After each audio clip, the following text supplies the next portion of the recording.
Alhamdulillahi Rabbil Alamin. Wassalatu wassalamu ala ashrafil anbiya'i wal mursalin wa ala alihi wa ashabihi ajma'in wa man tabi'ahum bi ihsanin ila yaumiddin. Amma ba'du, fattaqullaha ayyuhal muslimun haqqat taqwa waraqibuhu fis sirri wan najwa fa inna man ittaqallaha ihtada wa man a'rada an dzikrihi fa inna lahu ma'ishatan dhanka. Ya ayyuhalladzina amanu ittaqullaha haqqa tuqatih wa la tamutunna illa wa antum muslimun. Ma'asyiral mustami'ina wal mustami'at, ahlan wa marhaban bikum min jadid. Para pendengar Radio Rabbani dan para pemirsa dimanapun berada, khususnya para pecinta ulumul hadis. Kembali Allah mengizinkan kita sama-sama berjumpa melalui udara. Semoga mendatangkan rahmat dan memperkuat tali ukhuwah di antara kita, dan dijadikan hamba-hamba Allah yang tidak merugi dengan saling memberi nasihat kepada kebenaran dan pada kesabaran. Dengan izinnya pula kita pada pagi ini menikmati sisa-sisa hari kita. Semoga senantiasa dalam hidayah dan dimudahkan mengikutinya dan istiqamah di atas jalannya. Selawat dan salam kepada baginda Rasulullah sallallahu alaihi wasallam, yang pada kesempatan ini kita berusaha sedikit demi sedikit untuk mengetahui bagaimana Allah Subhanahu wa taala melalui para ulama menjaga sunnah Nabi sallallahu alaihi wasallam. Mudah-mudahan kita termasuk bagian daripadanya dan dimudahkan pula untuk mengikutinya. Ma'asyiral kiram, rahimanillah wa iyyakum. Selesai kita dari qara'inu at-tarjih al-'ammah yang pertama dan kedua, yaitu at-tarjih bil adad wa at-tarjih bil hifdz. Pada kesempatan ini kita kembali pada qarina aghlabiyah, yaitu yang ketiga, al-ikhtisas. Al-ikhtisas artinya ada spesialisasi rawi dengan syekhnya, atau ada kekhususan dan keistimewaan yang dengannya menjadi alasan untuk ditarjih atau dikuatkan riwayatnya dari yang lain. Dan ini diantara qarinah yang penting dan utama yang dipakai para ulama untuk mentarjih riwayat, khususnya pada rawi-rawi yang ikhtilaf dalam riwayat mereka dari syekh-syekh atau dari ulama-ulama, perawi-perawi hadis yang mukthirin, yang memiliki banyak riwayat dan memiliki banyak murid. Oleh itu, datanglah ulama hadis memberikan perhatian yang besar untuk memilah dan menentukan siapa di antara para perawi atau para murid ini yang lebih kuat riwayatnya dari syekh tersebut. Maka dibagilah mereka kepada tabaqat al-hufadz dan tabaqat murid-murid mereka. Maka misalnya Imam Ali bin al-Madini, Ali bin Abdullah bin al-Madini rahimahullah, demikian pula dengan Imam An-Nasa'i. Imam An-Nasa'i dalam kitabnya At-Tabaqat dan juga Ibn al-Madini dalam kitab At-Tabaqat, mereka membagi ashab Nafi', yaitu para perawi dari Nafi' Maula Ibni Umar menjadi 9 tabaqat. 9 tabaqat, walaupun mereka berdua mungkin dalam penempatan rawi di tingkat atau level mana terjadi ikhtilaf di antaranya. Tapi maksudnya adalah bahwa menyusun atau mengklasifikasikan si fulan masuk tabaqah pertama atau kedua dan seterusnya. Ini sangat berguna dalam mentarjih di antara riwayat. Mentarjih di antara riwayat. Yang tabaqat ini tentu saja disusun dengan berdasarkan al-athbat fal-athbat. Mana yang paling kuat riwayatnya dan seterusnya. Sebagaimana Imam An-Nasa'i rahimahullah dalam kitabnya At-Tabaqat juga membagi ashab al-A'mash 7 tabaqat. Murid-murid al-A'mash menjadi 7 tabaqat, 7 level atau 7 tingkatan. Dan kita tahu bahwa al-A'mash rahimahullah salah satu daripada 6 tabi'in yang menjadi perpustakaan sanad pada masa tabi'in.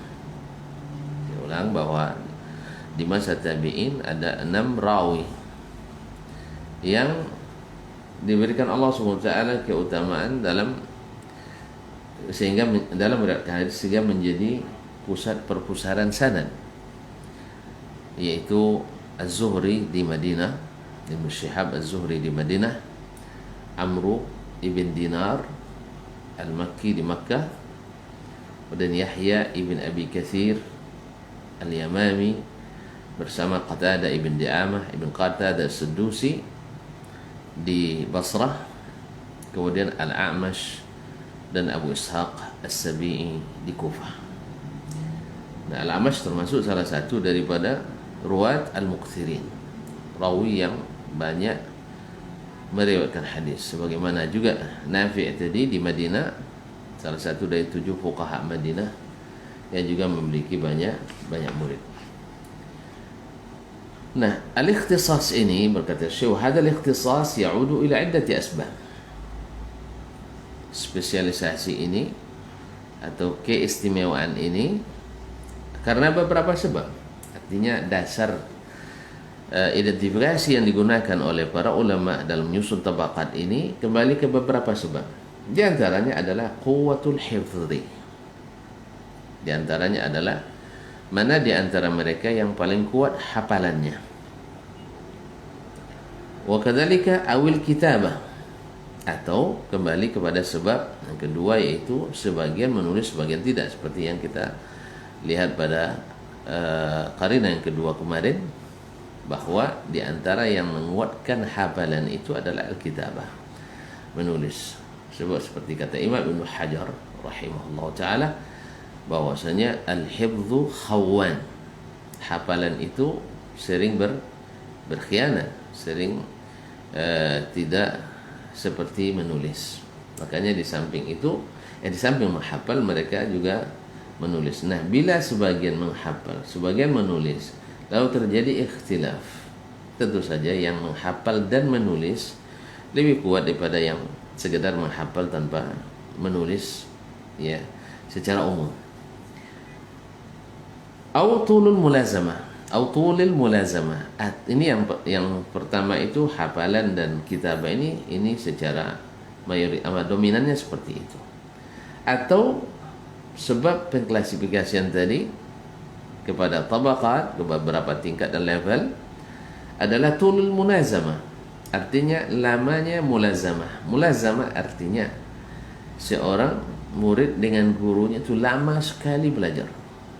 Namanya mulazamah. Jadi lazam tu fulan, artinya saya belajar intensif dengan beliau. Ini namanya mulazamah. Jadi kalau seandainya belajarnya sekali sepekan materi mata kuliah tertentu, ya ini tidak disebut dengan mulazamah. Hadir, dia belajar. Tapi mulazamah itu adalah artinya hampir tidak ada majelis syekh kecuali dia ikuti. Makanya kalau sekarang kalau dikatakan baru kata mulazamah bila bersama syekh dimanapun kemanapun, seperti Abu Hurairah mulazamah dengan Nabi SAW, baik di waktu Nabi di Madinah ataupun dalam keadaan musafir, selalu ada di majelis Nabi SAW. Nah, tulul mulazamah wa qidamiha. Lamanya mulazamah atau qidamiha, lebih dahulu, senior di majelis itu. Ya, karena biasanya atau kadang sering syekh itu di awal menyampaikan hadis, dia hafalannya masih fresh, segar. Tapi di akhir-akhir bisa saja terjadi perubahan hafalannya. Seiring dengan berjalannya waktu dan lanjutnya usia, sering hafalan seseorang itu berkurang. Nah, di saat maka akan terjadi perbedaan antara yang dari awal sudah berguru dengan yang di ujung-ujungnya berguru kepada syekh. Apalagi rawi-rawi yang terjadi padanya ikhtilat di akhir-akhir kehidupannya. Tentu beda dengan yang lebih dahulu mendengar dari syekh tersebut. Sebagai contoh, kita perhatikan ulama mengatakan ketika Abdullah ibn Lahia al-Hadrami al-Masri terbakar kitab-kitabnya, maka akan dikatakan semua hadis yang diriwayatkan daripadanya setelah terbakar kitabnya itu dhaif. Dan tercatatlah yang kuat riwayat dari Ibnu Lahia dan sahih hadisnya al-Abadilatul Arba'ah. Itu 4 orang Abdullah yang merupakan dari Abdullah bin Lahia, yaitu Abdullah ibn Mubarak, Abdullah ibn Wahab al-Misri, dan Abdullah ibn al-Aswad al-Misri, dan saya lupa yang keempat sekarang, mungkin Abdullah ibn Yusuf at-Tinisi atau selainnya.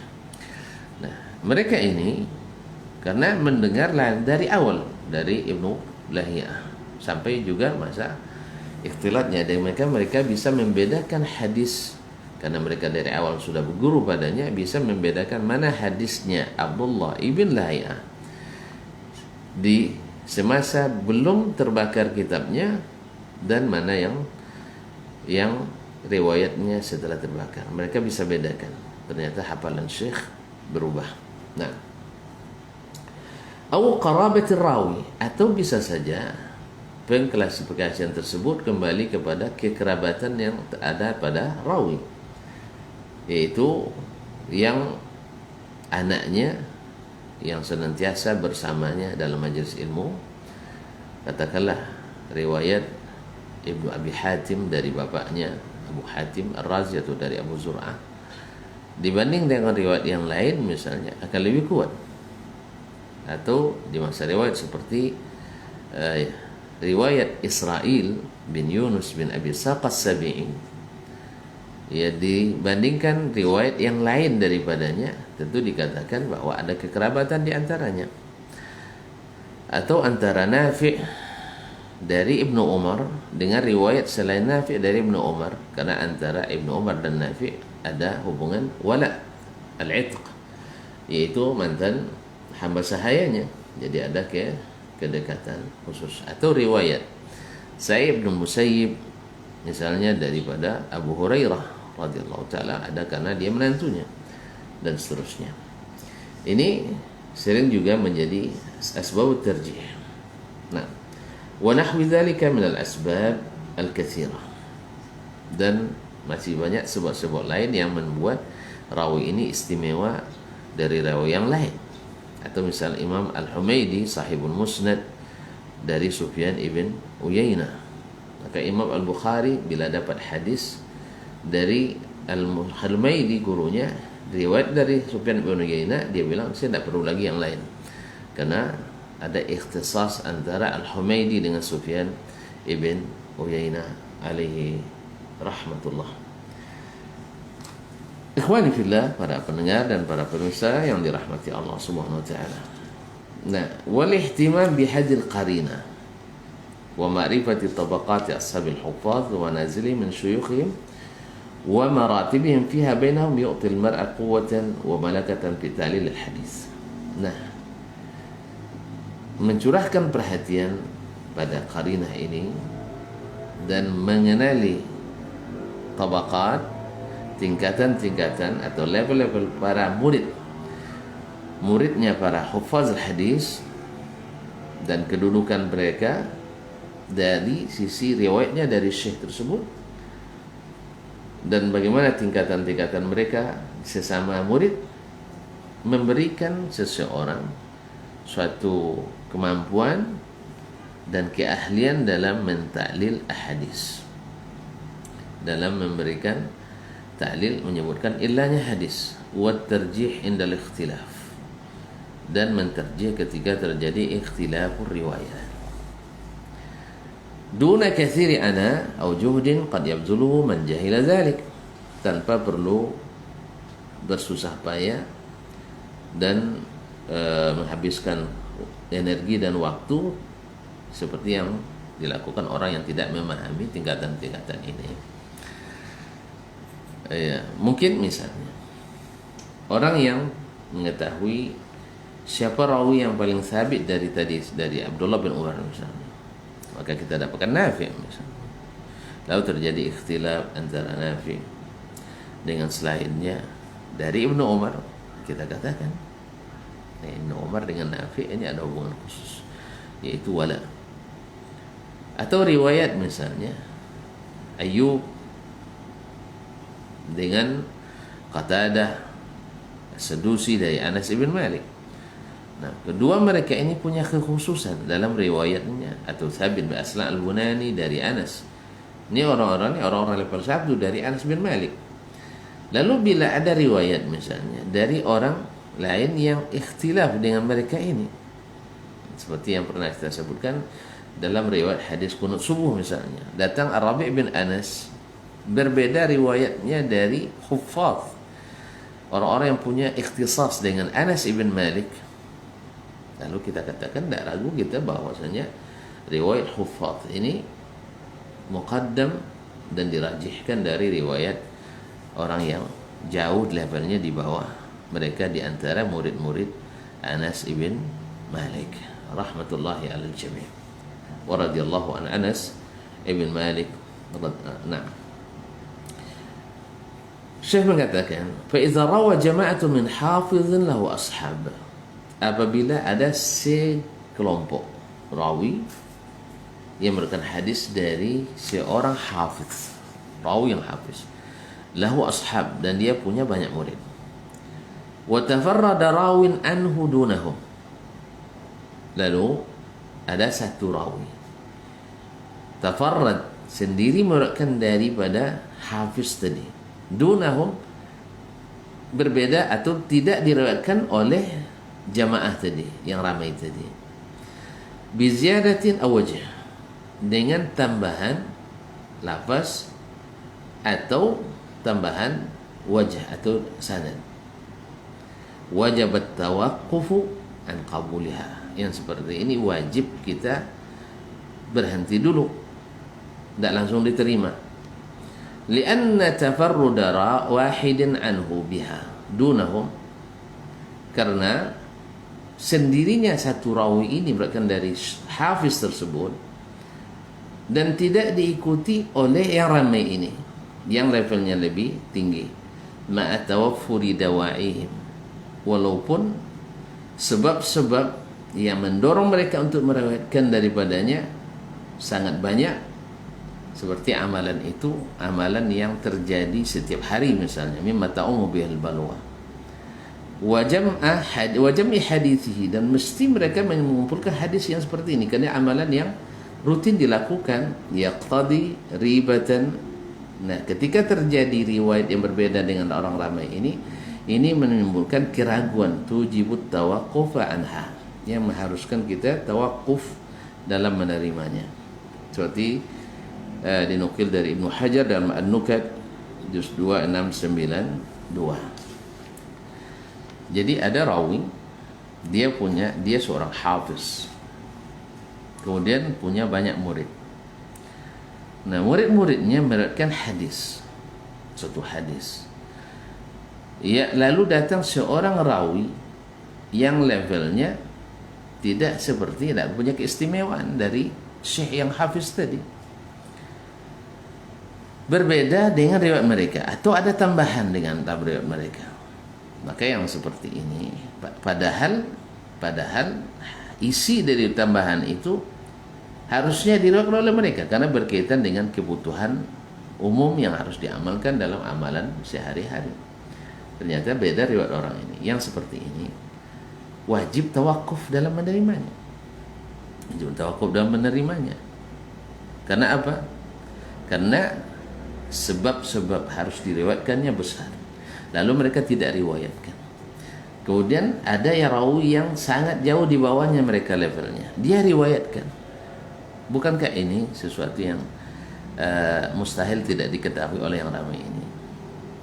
Mungkin saya ulang kembali contoh yang anyar dalam masalah ini yang juga jadi perdebatan panjang di antara para ulama sampai hari ini dan dari dulu. Ya sampai ada yang bilang ini tak akan selesai sampai kiamat. Betul. Khilaf ini tak akan sampai kiamat kalau kita berpegang dengan pendapat masing-masing. Ya, tapi kalau mau kembali kepada dalil yang terang benderang, insyaallah ikhtilaf selesai. Cuman mau gimana pun setiap mazhab, setiap pendapat pasti akan ada pendukungnya dan ada yang serius mencari yang terang dan ada yang suka berlindung di bait yang remang-remang. Itu istilahnya pilihan kita. Tapi secara dalil mana yang kuat? Contohnya ada beberapa sahabat Anas ibn Malik yang punya ikhtisas dengan Anas ibn Malik. Misalnya adalah Qatadah ibn Di'amah Sadusi. Kemudian Ayyub As-Sakhtiyani. Kemudian Thabit ibn Aslam Al-Bunani. Kemudian Abdul Aziz ibn Suhaib. Dan ada sekitar 8 para hufaz. Meriwayatkan hadis dari Anas ibn Malik. Hadis dari Anas ibn Malik rahimahullah ta'ala, radhiyallahu ta'ala anhu. Anas adalah salah satu dari ruwat muksirin, satu dari 7 sahabat yang paling banyak meriwayatkan hadis dan punya murid yang sangat ramai karena beliau adalah sahabat yang terakhir wafat di Basrah dan adalah orang yang lama mulazamah dengan Rasulullah sallallahu alaihi wasallam. Jadi pembantu Nabi sejak Nabi hijrah sampai Nabi wafat 10 tahun. Nah, tentu saja dia hafal bagaimana amalan Nabi sallallahu alaihi wasallam sehari-hari. Nah, murid-muridnya yang terkenal, yang hebat-hebat sekitar 8 orang yang meriwayatkan dari beliau, dari Nabi sallallahu alaihi wasallam, Nabi itu qunut selama sebulan. Selama sebulan mendoakan Zuldaraql. Ada 2 kabilah yang membunuh para hufaz Al-Quran. Nah, lalu didoakan oleh Nabi SAW dengan dilana. Terus ini riwayatnya selama sebulan. Kadang di solat tidak ditentukan solatnya. Ada di subuh, ada di maghrib, ada di isya, dan kemudian tidak kunut lagi. Ini riwayat yang mu'tamad dari Anas. Itu pula yang diiktimad oleh Al-Bukhari dan Muslim dan Ashabus Sunan. Lalu datang seorang rawi yang bernama Ar-Rabi ibn Anas Al-Juhani dari Anas ibn Malik yang martabatnya adalah saduqun lahu manakir. Saduqun lahu manakir. Yang lain itu ada as-siqatul athbat. Kita lihat mereka ini punya ikhtisas. Rabi tidak terlalu ikhtisas dengan Anas. Derajatnya jauh di bawah. Kemudian bawa manakir. Nah, yang seperti ini kalau kita praktekkan secara amali, maka kita temukan wajibat tawaqqufu fi qabuli ziyadati, karena dia menambah. Karena Nabi SAW yaqnutu fi salatil fajr, tambahan fi salatil fajr, tambahan dari rawi yang lain. Kemudian hatta faraqad dunya, sampai meninggal dunia. Berarti ada tambahan setiap hari. Nah, amalan ini kan setiap hari terjadi. Kemudian tidak direwatkan oleh rawi-rawi yang masyhur. Ini menandakan ada sesuatu yang ganjil dalam riwayatnya. Makanya banyak ulama menghukum riwayat ini riwayat mungkar. Dan ini mungkar karena dikomparasikan dengan ashabu Anas yang sangat ramai itu tidak meriwayatkan. Padahal yang seperti ini tidak mungkin tak dinukil karena amalan setiap hari dan setiap subuh. Dan masa itu subuhnya seperti Jumat kita hari ini. Ya. subuhnya seperti Jumat hari ini. Artinya subuh dan Jumat sama ramainya. Kalau sekarang subuh Masya Allah, bahkan Jumat saja hampir seperti subuh kita hari ini. Allah musta'an. Jadi tidak mungkin tidak dinukil oleh yang sabit-sabit ini. Ternyata mereka tidak menukil. Nah, kalau diperhatikan ini minimal meragukan kita. Meragukan kita. Oleh sebab itu, wallahu taala alam, hadis itu memang ikhtilaf di antara ulama, ada yang menghasankannya karena melihat zahir sanadnya saja. Tapi ahlu ilalil hadis menta'lil hadis ini. Buktinya tidak satu pun ashabul kutubis sittah, satu pun ashabul kutubis sittah, bahkan Imam Ahmad tidak memasukkannya dalam riwayat mereka hadis Rabi' ibn Anas ini. Wallahu ta'ala alam. Wallahu ta'ala alam. Ini sebagai contoh praktik aplikatif daripada ikhtisas seperti ini. Qala Ibn Rajab, Syekh melanjutkan berkata Imam Ibn Rajab, i'lam anna ma'rifata sihhatil hadith wa saqamihi tahsulu min wajhin. Ketahuilah, Ibn Rajab dan Syarhul Ilal, para masyayikh kami mengatakan, ya, Ibn Rajab tidak hampir tidak ditemukan orang yang mensyarah Ilal At-Tirmizi seperti yang disyarah oleh Ibn Rajab rahimahullah. Karena rajul syekh mutamakkin dan basir bi ilal hadis. I'lam anna ma'rifata sihhatil hadits wa saqamihi tahsulu min wajhin. Ketahuilah bahwa mengenali sahihnya sebuah hadis, sehatnya sebuah hadis atau sakitnya, ya, sahih atau tidak sahihnya, tahsulu min wajhin, bisa didapatkan dari dua aspek atau dua bentuk.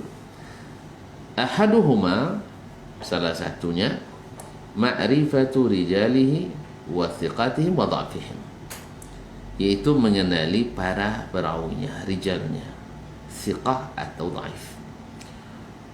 Wa ma'rifatu hadha hayyin, mengenali yang seperti ini mudah. Dia cara tentang para ulama di zamannya. Artinya mereka rata-rata hafal gitu ya. Atau kita melalui kitab, hari ini melalui kutub at-tarajim. Apa sebab, kata beliau, yang mengenal ini mudah sebenarnya. Bagi kita hari ini sulit. Bagi kita hari ini sulit. Bagi mereka hari itu mudah. Hari kita sekarang ini sulit.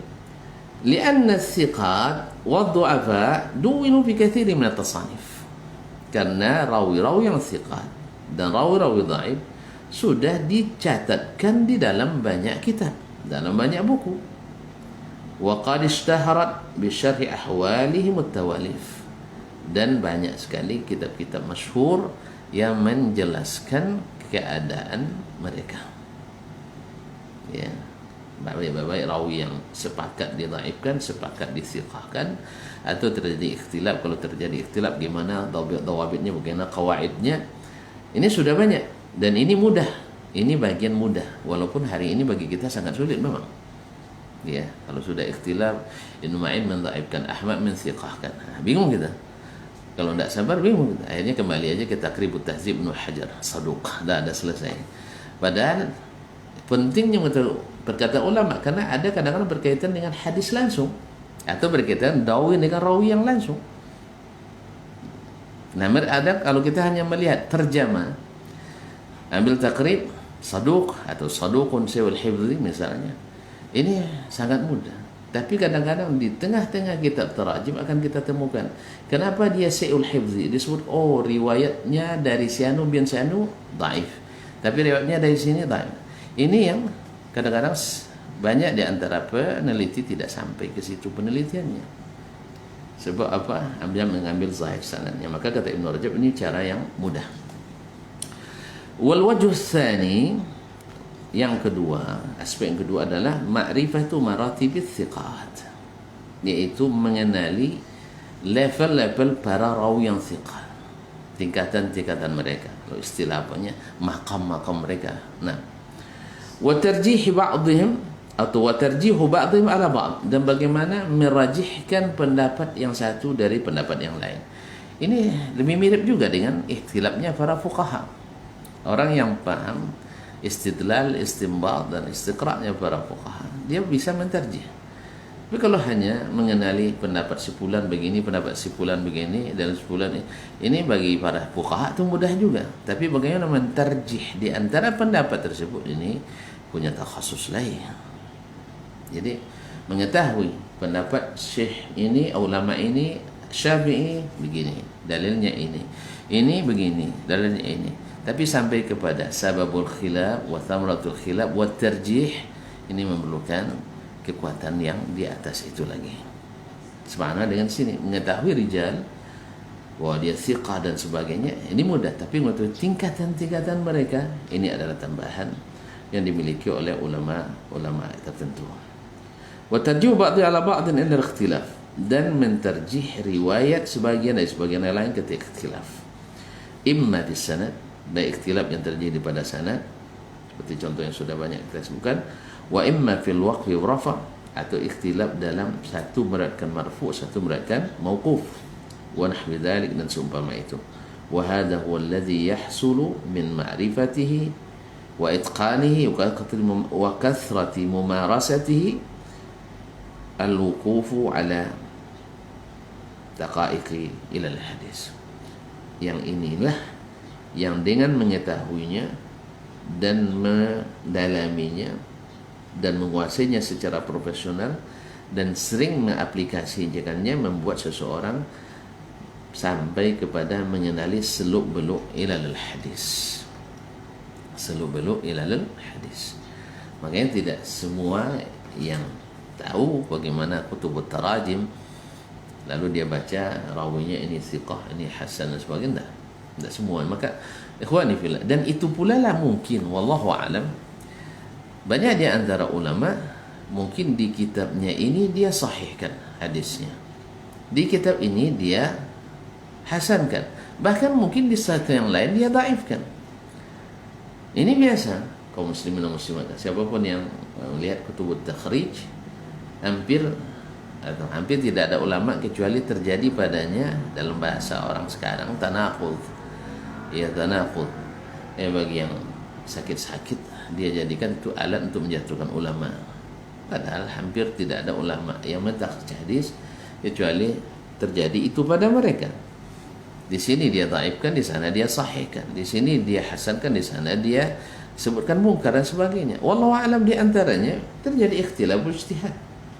Sebagaimana dalam masalah fikih juga kita katakan Imam Asy-Syafi'i di Baghdad banyak berubah fatwanya atau pendapatnya dari Syafi'i ketika di Mesir. Ada qaulun qadim, qaulun jadid. Apakah kita katakan Syafi'i ketika di Baghdad dungu dan setelah sampai di Mesir baru berilmu? Tidak mungkin. Ya. Makanya berhati-hati kita dengan menanggapi pendapat para ulama kaum muslimin dan muslimat. Ya, kita tidak boleh melecehkan, merendahkan ulama walaupun tidak ada sependapat. Cuman menyampaikan dengan dalil yang kita ketahui dari ulama yang selevel dengan mereka, bahkan mungkin lebih tinggi levelnya di mereka dalam satu ilmu tertentu, itu tidak masalah. Itu adalah wacana dinamika ilmiah yang harus dibangun selamanya. Tidak ada ulama yang anti dikritis. Ulama-ulama mazhab semuanya siap untuk dikritisi. Kenapa kita menutup itu? Tentu saja kita bukan membuka untuk semua orang. Ya, kita buka semua orang tidak mungkin lah. Tentu yang diberikan Allah kemampuan melalui para ulama yang kibar juga. Sekarang misalnya ada orang nak mengkritik Imam Al-Bukhari, tidak mungkin kecuali antum melalui Ad-Darqutni, melalui Al-Qadhi Iyad, melalui itu dan sebagainya. Nah, kalau mereka mengkritis dengan adab, Anda juga harus mengkritis dengan adab. Ya, mereka mengajarkan kita mengkritis dengan adab. Wallahu musta'an. Ya, mudah-mudahan Allah SWT menjadikan kita orang-orang yang senantiasa istiqamah dengan adabul ilmi dan bisa membedakan mana yang kritik menjatuhkan, mana yang kritik yang membangun. Semoga Allah SWT menjadikan kita yang senantiasa bermaksud untuk mencari yang asah di antara pendapat para ulama, dan bahwa setiap meninggalkan sebagian pendapat ulama tidak berarti meninggalkan semuanya. Makanya ketika seseorang bermazhab Maliki misalnya, Berbeda pendapatnya dengan salah satu masalah dengan Imam Malik, tidak otomatis mengeluarkannya dari kemalikiannya. Demikian juga dengan Asy-Syafi'i. Kita lihat berapa banyak murid Asy-Syafi'i berbeda pendapatnya sebagian kecil dengan Imam Asy-Syafi'i, tapi tidak mengeluarkan dia dari nisbat Asy-Syafi'i rahmatullahi ala jami'il ulama. Jadi dalam ini kita sebagai penuntut ilmu juga harus berbesar hati, tidak cepat bawa perasaan. Allah musta'an. Kaum muslimin dan muslimat yang dirahmati Allah, para pendengar, para pemirsa yang dirahmati Allah SWT. Jadi kata Ibnu Rajab, mengenali hadis kesahihan dan tidaknya dengan dua cara. Pertama, langkah awal adalah mengenali rawi, tingkatan rawi-rawi thiqah dan sebat atau dhaif. Ini mudah kata beliau, sebab ini sudah ada dalam kitab-kitab. Yang sulit adalah mengetahui maratibus thiqat, adalah tingkatan-tingkatan para perawi, khususnya ketika terjadi ikhtilaf di antara mereka. Allah musta'an.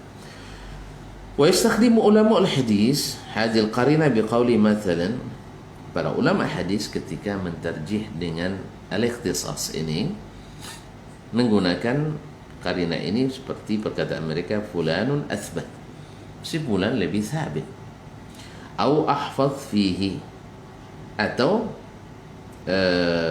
lebih hafiz, atau mereka katakan kana ya'rid, dia yang membacakan langsung ke syekh dibanding dengan yang mendengar dari jauh.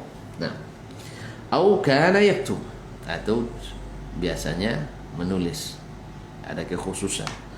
Au lazamau katsiran, atau ini lama berguru kepadanya.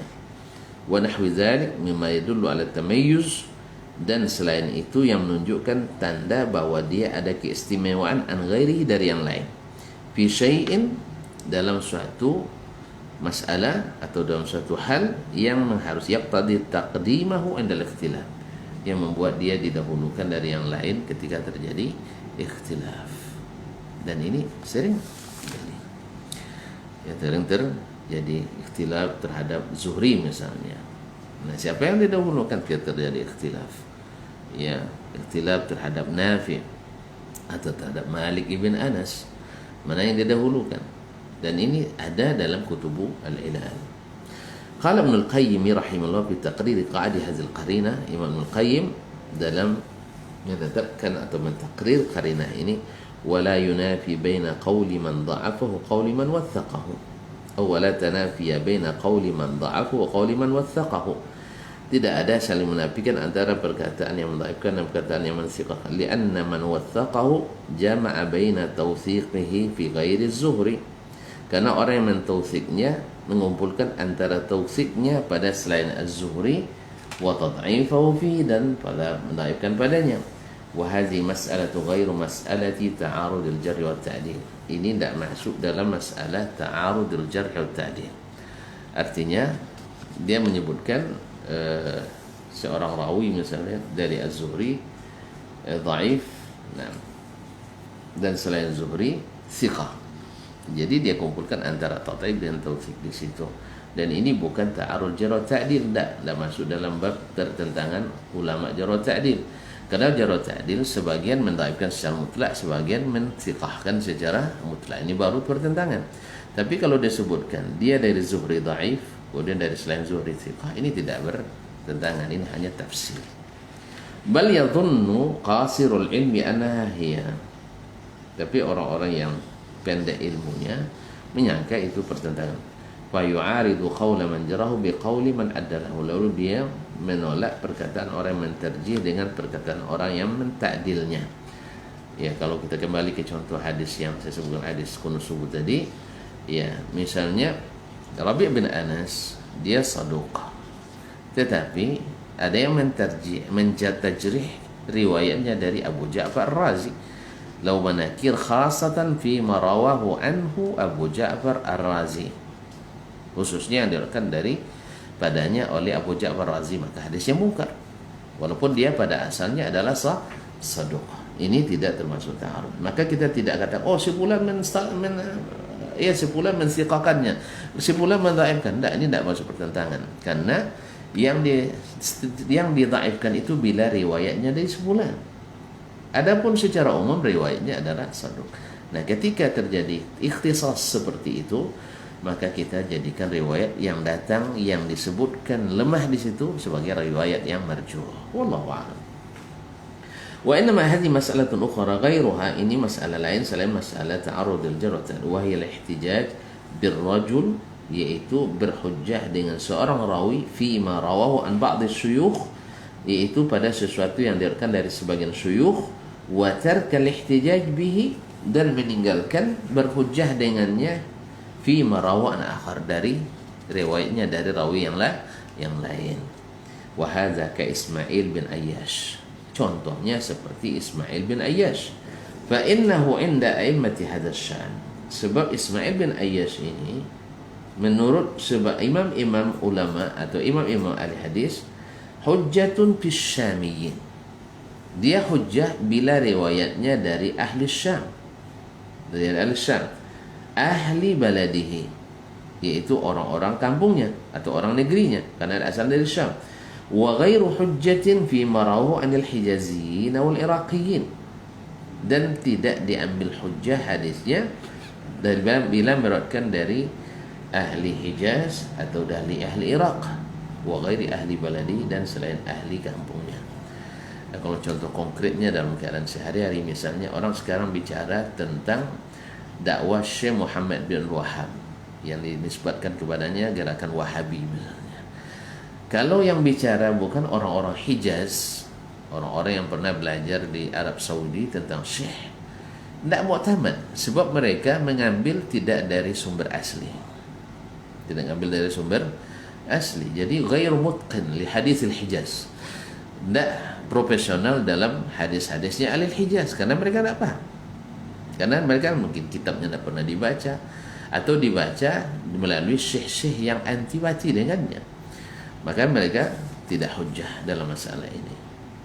Karena apa? Karena mereka tidak mutqin dalam hadis ini. Demikian juga misalnya kalau analogikan ini, Ismail bin Ayyash, dia ahlinya dari Syam, karena dia asli di Syam, ahli syekh-syekh di Syam, dia belajar lama dengannya, tapi di Hijaz dia tidak lama, sehingga sering terjadi ikhtilaf dalam riwayatnya dari ahli Hijaz. Demikian juga dari ahli Iraq. Ghairu mutqin. Ini tidak ta'arudul jarh ta'dil, tidak.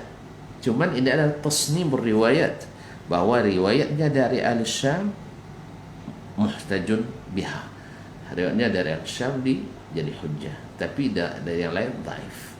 Sama juga dengan tadi, orang bisa saja tentang dakwah Syekh Muhammad bin Wahab, karena dia tidak mengenali langsung kecuali dari perantara yang tidak setuju, bahkan cenderung memerangi dan merintangi, maka akan yang lahir adalah yang buruknya. Kalaupun ataupun sebenarnya buruk, tapi adalah penafsiran yang buruk. Tetapi kalau mereka yang mendalami langsung, maka akan tahu dan bagaimana keadaan dan hakikat sebenarnya. Seperti yang disebutkan kepadanya, mudah mengkafirkan orang, suka memasukkan orang ke neraka, dan suka menghalalkan darah, yang hanya didapat dari orang-orang yang anti dengan dakwah itu. Sedangkan yang langsung belajar dari kitab-kitab syekh itu tidak akan kita temukan. Andainya kita katakan mereka syekh yang mengatakan bahwasanya orang yang tawaf di kuburan, minta ke kuburan saja, itu tidak kita kafirkan kalau tidak ada yang menjelaskan kepada mereka. Mereka tidak tahu ilmunya, tidak berani kita kafirkan, kata syekh. Apalagi orang-orang yang tidak sepaham dengan kita kafirkan. Auzubillah. Ini adalah fitnah dari musuh-musuh yang merintangi manusia dari dakwah Islam ini.